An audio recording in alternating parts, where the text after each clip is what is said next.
Hello കൂട്ടുകാരെ, ഞാൻ നിങ്ങളെ ഇന്ന് പരിചയപ്പെടുന്നത് നല്ല നാടൻ രുചിയിലെ ഉള്ളിത്തീയൽ എങ്ങനെ ഉണ്ടാക്കാം എന്നാണ്. കണ്ടോ ഞാൻ ഉണ്ടാക്കിയ ഉള്ളിത്തീയൽ. അത് ഉണ്ടാക്കുന്നതായിട്ട് ഒരു തേങ്ങയുടെ 1/4 ഭാഗം ചുരണ്ടി എടുക്കുക. നമ്മൾ തേങ്ങ ചുരണ്ടി വറുക്കുമ്പോൾ അത് തേങ്ങ ചുരണ്ടി കഴിയുമ്പോൾ അത് ചിലപ്പം ചെറുതും വലുതും ഒക്കെ ആയിട്ടായിരിക്കും നമ്മൾ ചുരണ്ടുമ്പോൾ വരുന്നത്. അപ്പോൾ എന്താ പറ്റുന്നത്, ചെറുതൊക്കെ കരിഞ്ഞും പോകും. നമ്മൾ വറക്കുമ്പോൾ ചെറുതൊക്കെ ചിലപ്പോൾ കരിഞ്ഞും പോകും, വലുതൊക്കെ ശരിക്കും മൊരിയത്തുമില്ല. അപ്പം അതിനായിട്ട് ഞാൻ ചെയ്യുന്ന ഒരു കാര്യമാണ്, ആ ചുരണ്ടിയ തേങ്ങ മിക്സിയിലിട്ട് ജസ്റ്റ് ഒന്ന് കറക്കിയെടുക്കും.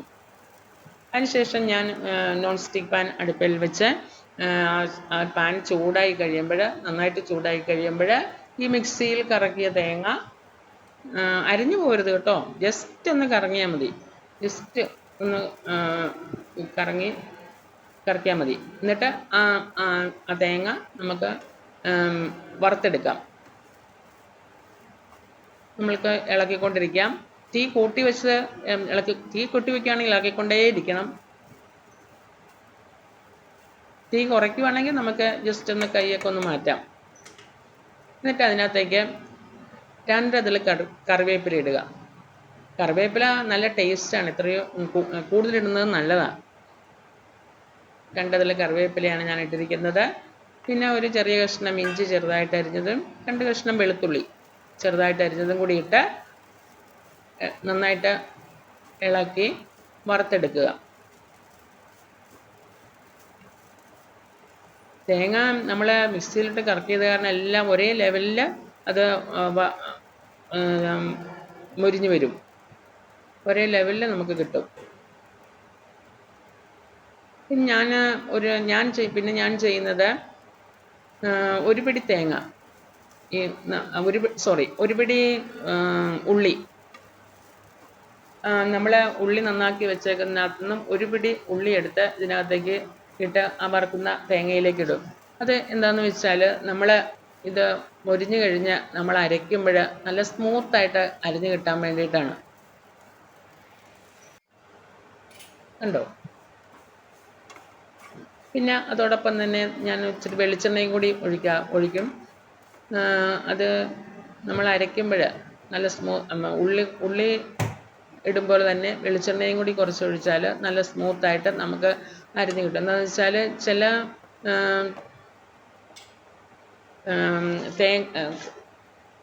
ഇച്ചിരി 2 സ്പൂൺ വെളിച്ചെണ്ണ ഒഴിച്ചാൽ മതി. എന്താണെന്ന് വെച്ചാൽ നമ്മൾക്കത് വറക്കുമ്പോൾ നമുക്കറിയാം, ചിലപ്പോൾ അത് ശരിക്കും നല്ല മൂത്ത തേങ്ങയാണെങ്കിൽ നമുക്ക് ഈ വെളിച്ചെണ്ണ ഒഴിക്കേണ്ട ആവശ്യം വരത്തില്ല. ഇച്ചിരി അത്ര മൂക്കാത്ത തേങ്ങയാണെങ്കിൽ എണ്ണയുടെ ഒരു കുറവുണ്ടാകും, അപ്പം നമുക്ക് അരയ്ക്കുമ്പോൾ അത്ര സ്മൂത്തായിട്ട് കിട്ടത്തില്ല. അപ്പോൾ ആ ഉള്ളിയും ആ വെളിച്ചെണ്ണയും എല്ലാം കൂടി കൂടുമ്പോൾ നല്ല സ്മൂത്തായിട്ട് നമുക്ക് അരച്ചെടുക്കാൻ പറ്റും അരയ്ക്കുമ്പോൾ. അല്ലെങ്കിൽ നമുക്കൊരു പൊടിഞ്ഞേ കിട്ടത്തുള്ളൂ.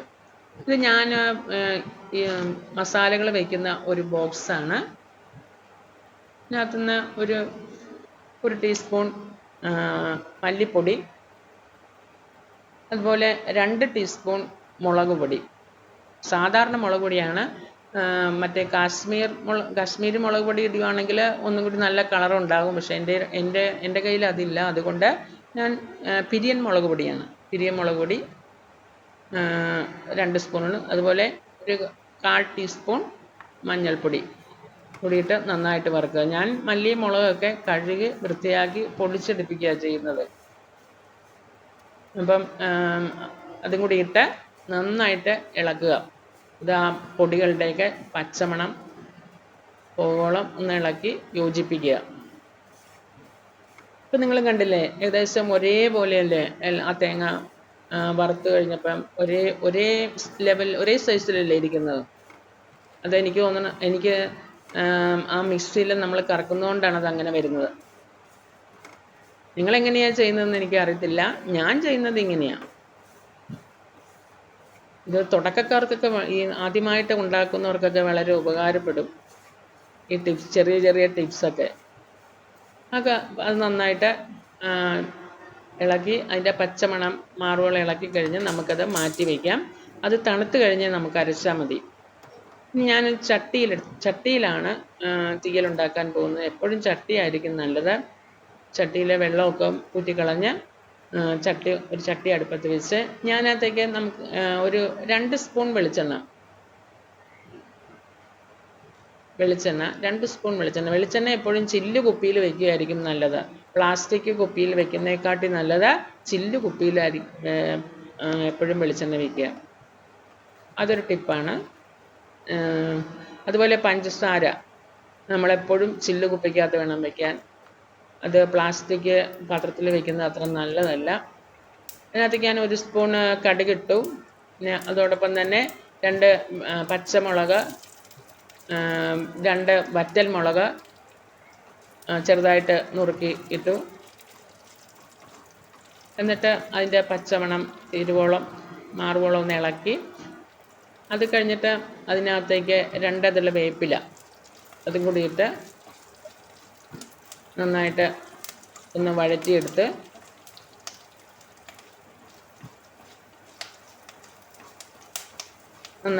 അത് എണ്ണയ്ക്കകത്ത് നന്നായിട്ടൊന്ന് വഴന്ന് വരുമ്പോൾ നമ്മൾ നന്നാക്കി വെച്ചിരിക്കുന്ന ചെറിയ ഉള്ളി, ഞാനിവിടെ ഒരു 1/2 കിലോ ഉള്ളിയാണ് എടുത്തിരിക്കുന്നത്. നന്നായിട്ട് വൃത്തിയായിട്ട് നുറുക്കി വെച്ചിരിക്കുകയാണ്. അത് അതിനകത്തേക്ക് ഇട്ട് കൊടുത്തിട്ട് അതും കൂടി നന്നായിട്ട് വഴറ്റിയെടുക്കാം. അത് നമ്മൾ ഒഴിച്ചിരിക്കുന്ന ആ എണ്ണയിൽ അത് കിടന്ന് നന്നായിട്ട് വഴറ്റിയെടുക്കാം.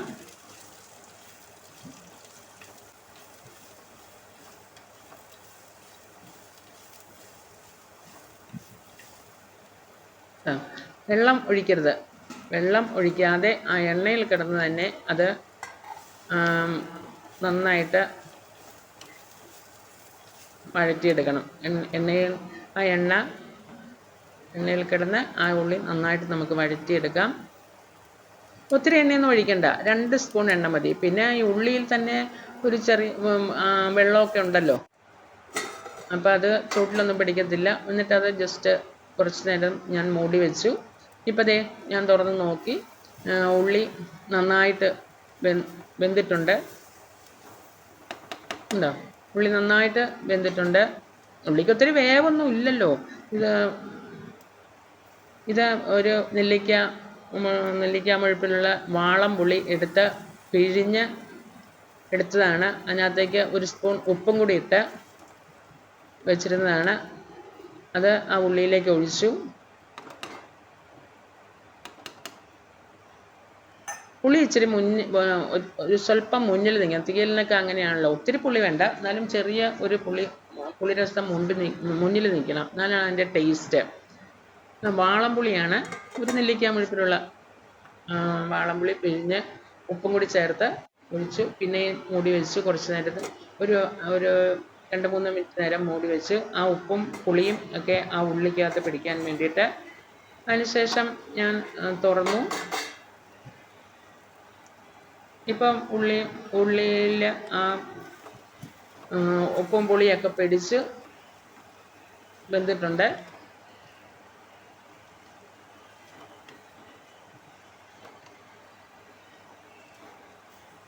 കണ്ടോ? വെന്തിട്ടുണ്ട്.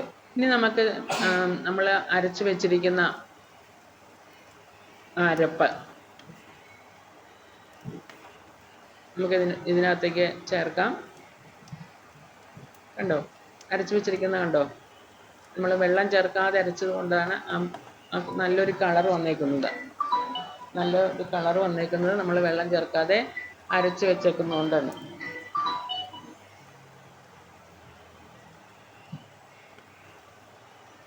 ഉണ്ടോ? നന്നായിട്ട് ചേർത്ത് നന്നായിട്ട് ഇളക്കി കൂട്ടുക. ഇനി ഇതിനകത്തേക്ക് നമ്മൾ പച്ചവെള്ളം ഒഴിക്കരുത്. നമ്മൾ ഒരു ചൂടുവെള്ളം ഒഴിക്കുക. ഒരു 1/2 കപ്പ് വെള്ളം, ഒരു 2 ഗ്ലാസ് വെള്ളം ഞാൻ ചൂടാക്കി വെച്ചിട്ടുണ്ട്. തിളച്ച വെള്ളം. അതായത് പച്ചവെള്ളം ഒഴിച്ചാൽ അതിൻ്റെ ടേസ്റ്റ് മാറിപ്പോകും. അതിൽ 1 ഗ്ലാസ് എടുത്ത് ഞാൻ ആ മിക്സി കഴുകി അതിനകത്തേക്ക് ഒഴിച്ചു.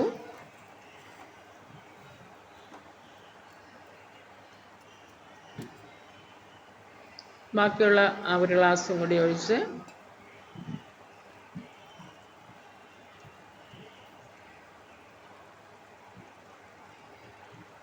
അതിനകത്തേക്ക് ഒഴിച്ച് ഒത്തിരി ചാറ് വേണ്ട, ഇത്രയും ചാറ് മതി. ഒരു ചാറില്ലാതിരിക്കുക, നല്ല കുറുകിയിരിക്കുകയാണ് ഉള്ളിക്കറിക്ക് ടേസ്റ്റ്.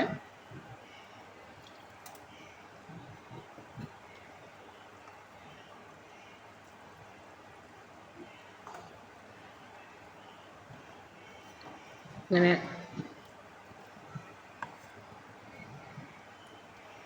നമ്മുടെ സ്വാദിഷ്ടമായ ഉള്ളിക്കറി റെഡിയായിരിക്കുകയാണ്. കണ്ടോ, വളരെ ടേസ്റ്റിയാണ് ഉള്ളിക്കറിക്ക്. ഇനി ഒരു ടിപ്പും കൂടി ഞാൻ പറഞ്ഞുതരാം. ഈ ചട്ടി നമ്മൾ കഴുകുമ്പോൾ സോപ്പിട്ട് കഴുകരുത് കേട്ടോ. നമ്മൾ ഉപ്പിട്ട് വേണം ചട്ടി കഴുകാനായിട്ട്, അല്ലെങ്കിൽ ആ അടുത്ത കറി വയ്ക്കുമ്പോൾ ആ സോപ്പിൻ്റെ ആ ഒരു തരിയൊക്കെ ആ കറിയിലേക്ക് ഇറങ്ങാൻ സാധ്യതയുണ്ട്. അതുകൊണ്ട് എപ്പോഴും ചട്ടി കഴുകുമ്പോൾ ഉപ്പിട്ട് തേച്ച് കഴുകാവുള്ളൂ കേട്ടോ. തുടക്കക്കാർക്കൊക്കെ വളരെ ഉപകാരപ്രദമായിരിക്കും എന്ന് ഞാൻ വിശ്വസിക്കുന്നു. കണ്ടോ ഉള്ളിക്കറി, ഞാൻ ഉണ്ടാക്കിയ ഉള്ളിക്കറി. ഓക്കെ, ഞങ്ങളുടെ ചാനൽ ലൈക്ക് ചെയ്യുക, ഷെയർ ചെയ്യുക, സബ്സ്ക്രൈബ് ചെയ്യുക. Okay, thank you.